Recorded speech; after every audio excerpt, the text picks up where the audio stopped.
Le gouvernement n'a pas confiance, je pense, dans les Français. Oui.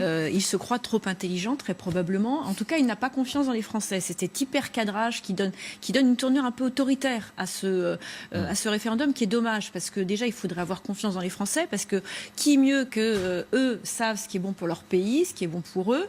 Donc, ouvrir grandes les portes du dialogue, c'est, à mon sens, ce qui serait le plus important.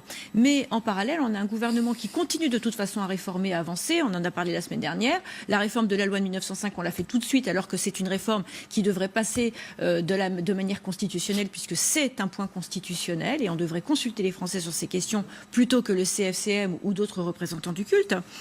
Et puis, il y a le problème aussi de l'organisation de cette grande concertation, parce qu'on veut se reposer sur les maires, qui ont été quand même plutôt malmenés ces derniers temps. L'AMF a clairement dit... L'Association des maires de France. On ne prendra pas cette responsabilité.